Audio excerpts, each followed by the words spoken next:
अस्सलाम वालेकुम स्टूडेंट्स, आज हम करेंगे क्वेश्चन नंबर 3, 4, 5 और 6 जो कि हैं सारे वर्ड प्रॉब्लम्स। और इनका बुक चेंज करने का मकसद भी ये था कि हर एक्सरसाइज के एंड पे आपको वर्ड प्रॉब्लम दें, ताकि हमें पता चल सके कि जो चीज़ भी हम पढ़ रहे हैं वो हमारी रियल लाइफ में या रोज़मर्रा की ज़िंदगी में किधर इस्तेमाल हो रही है।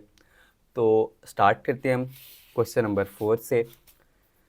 क्वेश्चन नंबर 4 में कहता है कि a company's profit P of x in rupees from selling x units of a product is modelled by cubic expression दिया हुआ है आगे। Find the break points where the profit is zero. वह कह रही है कि कोई कंपनी है जो एक्स यूनिट सेल करे तो उसको इतना मुनाफा होता है। हमने फाइंड करना है ब्रेक पॉइंट जहाँ पे उसका मुनाफा ज़ीरो हो। इसको एग्जांपल से समझते हैं। जैसे कोई कंपनी है, वो कैलकुलेटर सेल करती है, तो अगर वो कम कैलकुलेटर सेल करेगी तो उसको नुकसान होगा, और अगर वो ज़्यादा कैलकुलेटर सेल करेगी या बेचेगी उसको तो उसको फ़ायदा होगा। अब जितना कम करेगी उतना नुकसान, और जितना ज़्यादा करेगी उसको उतना फ़ायदा। अब एक ऐसा पॉइंट भी होगा जहाँ पे उसको ना नुकसान हो रहा है ना फ़ायदा हो रहा है। अगर उसको 3 सेल करने पे नुकसान हो रहा है और 5 पे फ़ायदा हो रहा है, तो 4 सेल करने पे ना नुकसान हो रहा है और ना ही फ़ायदा। तो हमने इसी तरह यहाँ पे एक ऐसा नंबर फाइंड कर रहे हैं कि जितने वो अपने प्रोडक्ट सेल करे उसको ना नुकसान हो ना ही फ़ायदा हो। इसको कहते हैं ब्रेक इवन पॉइंट। तो इसको शुरू करते हैं। यहाँ पर उसने लिखा भी हुआ है where the profit is zero. अच्छा जी, तो ये क्वेश्चन लिखा हुआ है यहाँ पर। X cube minus 15x² plus 7 5x minus 125। ये हम देखें तो 4.2 में हमने क्यूबिक वाले फॉर्मूला पढ़े थे, तो ये उसके जैसा लग रहा है, तो यहाँ पे क्यूब वाला फॉर्मूला अप्लाई होगा। उसके अलावा यहाँ पे इसने लिखा भी हुआ है कि क्यूबिक एक्सप्रेशन है ये, तो ऑटोमेटिकली हमें पता चल गया कि ये क्यूब वाला फॉर्मूला अप्लाई हो रहा है। तो ये आ जाएगा यहाँ पे पी ऑफ एक्स इक्वल्स। अच्छा, हम क्या करते थे, पहले एक स्ट्रक्चर बना लेते थे फॉर्मूले का। A cube minus 3ab plus 3ab minus b का क्यूब। हम सिर्फ पहली और आखिरी वैल्यू को देखते थे और दरमियान में खुद ब खुद वो चीज़ बन जाती थी। तो एक्स क्यूब है, क्यूब कॉमन गया, अंदर रह जाएगा एक्स, और 125 में से जब क्यूब कॉमन गया तो अंदर रह जाएगा 5। मतलब कि 5 को अगर 3 दफ़ा मल्टीप्लाई किया जाए, 5 5 ज़ार, फिर उसको दोबारा 5 से किया जाए तो 125 आता है। और यहाँ पे ए और बी था, तो यहाँ पे मतलब ए की जगह आ जाएगा एक्स और बी की जगह पे आ जाएगा 5। अच्छा जी, यहाँ पे था 3a² प्लस 3ab², और यहाँ पे ए की जगह आ जाएगा एक्स और बी की जगह आ जाएगा 5। ये सिंपली बस हमने फॉर्मूला अप्लाई किया 4.3 वाला, 2 वाला। अच्छा, a cube minus 3a² plus 3ab² minus b cube equal था a minus b whole cube के, तो एक्स माइनस 5 होल क्यूब आ जाएगा हमारे पास इसका आंसर। उसने हमें कहा है कि हमें प्रॉफिट उसका ज़ीरो निकालना है, मतलब उसका पी ऑफ एक्स जो है वो हो जाएगा ज़ीरो। तो पी ऑफ एक्स की जगह यहाँ पर हम लिख लेंगे zero is equal to X minus 5 का क्यूब। ये गिवन था, पी ऑफ एक्स ज़ीरो होना चाहिए।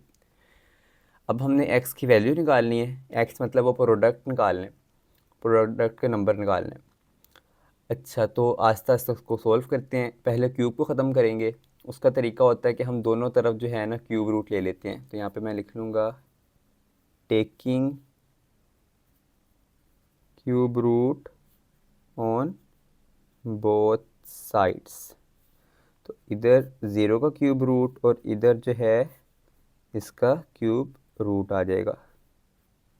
तो ये इससे कैंसिल हो गया और ज़ीरो का क्यूब रूट आंसर ज़ीरो ही आता है। तो यहाँ पे बच गया एक्स माइनस 5। अब एक्स ये माइनस का 5 है, ये इधर आके हो जाएगा प्लस का 5, तो एक्स की वैल्यू आ जाएगी 5। इसको मैं सीधा करके लिख लेता हूँ। तो ये आ गया मेरे पास इसका आंसर। हम इतने प्रोडक्ट बेचेंगे, कंपनी इतनी जो भी है प्रोडक्ट, जिस चीज़ की भी कंपनी है वो इतने प्रोडक्ट बेचेगी तो उसको ना नफ़ा हो रहा है ना ही नुकसान हो रहा है। स्टूडेंट्स, ये हमारे पास है स्टेटमेंट वाले क्वेश्चन। तो अगर आप इसके आंसर में रिज़ल्ट की एक हेडिंग लगा लें तो इससे इम्पैक्ट अच्छा जाता है।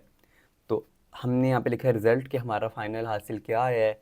तो उसने पूछा हुआ था find the break even point, तो हम कह देंगे कि the break even point is 5। अब हमारे पास है इसका क्वेश्चन नंबर 3।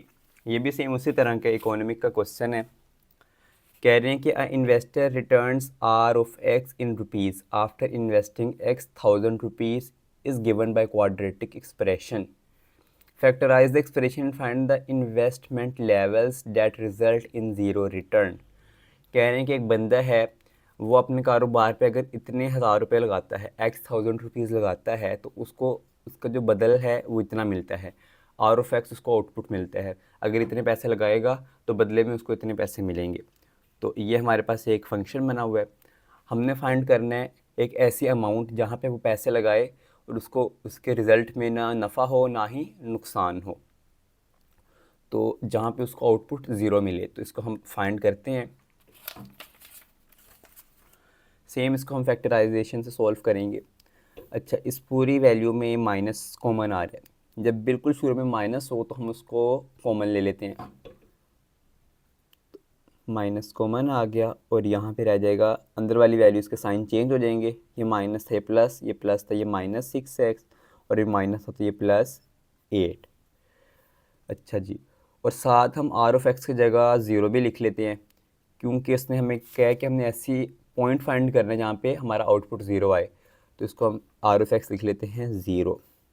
अच्छा, अब ये माइनस है, दूसरी तरफ जाएगा। जब भी दूसरी तरफ ज़ीरो हो ना तो हम इधर से माइनस ख़त्म कर देते होते हैं। यहाँ पे आ जाएगा x² -6x + 8। अब दरमियान वाले वैल्यू को हमने करना है मिड टर्म ब्रेकिंग से सॉल्व। तो ये आ जाएगा मेरे पास x² -4x -2x + 8। -4 -2 -6 होता है और 4 2 ज़ार 8, माइनस माइनस कैंसिल हो जाएंगे तो 4 2 ज़ार 8। अब हम कॉमन लेंगे, 0 = x -4 -2, यहाँ से कॉमन आ जाएगा और अंदर आ जाएगा x -4। ये बच जाएगा x -2 और x -4। अच्छा जी, अब हम क्या करेंगे, एक हमारे पास आ रहा है x -2 और एक आ रहा है x -4। इसको हम अलहदा अलहदा ज़ीरो की इक्वल रखते हैं। पहले मैं x -2 को ज़ीरो की इक्वल रखता हूँ और फिर x -4 को ज़ीरो के इक्वल रखता हूँ। ये मिड टर्म ब्रेकिंग जो है हमने क्वेश्चन 4.2 में या 4.1 में की हुई है, तो आप वहाँ से जाकर इसको देख सकते हैं। अच्छा जी, x -2 = 0 और x -4 = 0। अब हमें x चाहिए तो -2 उधर जाके हो जाएगा +2 और यहाँ पे -4 इधर आ जाएगा +4। तो ये हमारे पास आ गया इसका आंसर। अच्छा जी, हम इसका कुछ ना कुछ रिज़ल्ट भी लिख लेते हैं। वो कह रहे हैं कि find the investment levels that the result is zero in results in zero return. अच्छा जी, हम लिख लेते हैं यहाँ पे रिज़ल्ट। क्वेश्चन 3 का रिज़ल्ट हम लिख सकते हैं at investment level 2 and 4 the result is 0। आगे क्वेश्चन नंबर 5 है, the potential energy V of x in electric field varies as a cubic function of distance given by determine where potential energy is zero. अब इसने बीच में physics दाखिल कर दी है, तो इसका थोड़ा सा एक ओवरव्यू लेते हैं। जो इलेक्ट्रिक फील्ड है ना, वो अपने इर्द गिर्द एक फील्ड बनाती है। ये पॉइंट है, यहाँ कोई इलेक्ट्रिक फील्ड है, ये इर्द गिर्द अपने एक फील्ड बनाती है। अब जितना उस फील्ड से हम, ये यहाँ से हम देख लेते हैं, ये इसने अपने गिर्द एक फील्ड बनाई है। जितना इससे हम दूर जाएंगे उतनी फील्ड कम होगी और जितना करीब आएंगे उतनी फील्ड ज़्यादा होती जाएगी। यहाँ पे सबसे ज़्यादा होगी, इधर कम। इस पॉइंट पे ज़ीरो होगी और इसके बाद जो है वो ज़ीरो ही रहेगी। अच्छा, जिस तरह आप मैग्नेट की एग्जांपल ले लें, मैग्नेट रखा हो तो वो भी अपने इर्द गिर्द एक फील्ड बना लेता है। उस फील्ड के अंदर दूसरा मैग्नेट आए तो उसकी तरफ अट्रैक्ट होता है, और उस फील्ड से जब बाहर जाए या एक ख़ास पॉइंट पे जाए तो वो उससे अट्रैक्ट नहीं होता। तो इसी तरह ये हमें कह रहे हैं कि हमने इलेक्ट्रिक फील्ड पे ऐसा पॉइंट फाइंड करना है जहाँ पे पोटेंशियल एनर्जी ज़ीरो। तो खैर हम क्वेश्चन की तरफ आते हैं। V of x is equal to 2x³ - 6x² + 4x। यहाँ से हम देखें तो 2x जो है कॉमन आ रहा है। अच्छा, इसमें क्यूब वाला फॉर्मूला नहीं लगेगा, उसके लिए ज़रूरी है कि हमारे पास चार टर्म्स हों। तो यहाँ पे क्यूब वाला फॉर्मूला नहीं लगेगा। शुरू में नज़र तो आ रहा है क्यूब, लेकिन फॉर्मूला अप्लाई नहीं होगा। तो x जो है मैं इसमें से कॉमन ले लेता हूँ, 2 भी इसमें से कॉमन आ रहा है, वो भी ले लेते हैं। बकाया रह जाएगा x² माइनस 3x प्लस 2। इसको करते हैं मिड टर्म ब्रेकिंग से सोल्व। तो -3 की जगह आ जाएगा -2 और -1, और -2 को -1 से मल्टीप्लाई करें तो 2 बनता है। इन दोनों में से x कॉमन आ गया, इन दोनों में से माइनस कॉमन आ गया। अब x - 2 यहाँ पे लिख दिया और x - 1 यहाँ पे। अच्छा, हमें ऐसा पॉइंट चाहिए जहाँ पे पोटेंशियल एनर्जी ज़ीरो हो, तो इस यहाँ पे हम लिख लेते हैं 0। ये सारा लाइन 0 है। अब हमारे पास 3 टर्म्स आ गई यहाँ पर, 1, 2 और 3। हम इन तीनों को 0 के इक्वल बारी बारी पुट करेंगे। पहले करते हैं 2x इज़ इक्वल टू 0, फिर x - 2 इक्वल 0 और x - 1 इक्वल 0। तो यहाँ पे देखें 2x से डिवाइड हो रहा है, मल्टीप्लाई हो रहा है, यहाँ पर आकर डिवाइड हो जाएगा, और 0 के साथ जब भी कोई चीज़ डिवाइड होती है तो आंसर 0 ही आता है। यहाँ पे देखते हैं x - 2 इक्वल 0, तो -2 इधर जाकर +2 और -1 यहाँ पे जाके +1। तो ये हमारा आंसर आ गया। रिज़ल्ट में हम लिख लेंगे the potential energy is 0 at 0, 2 and 1 point. अब देखते हैं क्वेश्चन 6।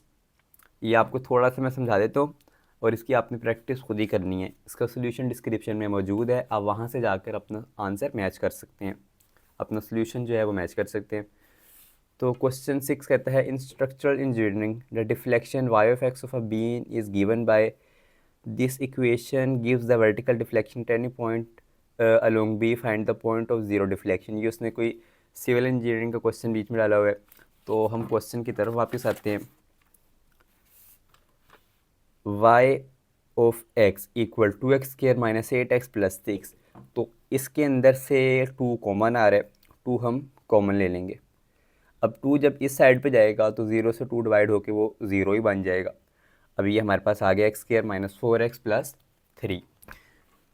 इसको हम मिड टर्म ब्रेकिंग से सोल्व करेंगे, आगे फैक्टर्स बनेंगे, जो भी आंसर आएगा उनको 0 के इक्वल पुट करेंगे, आंसर आएगा, और आंसर के साथ हम रिज़ल्ट लिख के इसको सोल्व कर देंगे।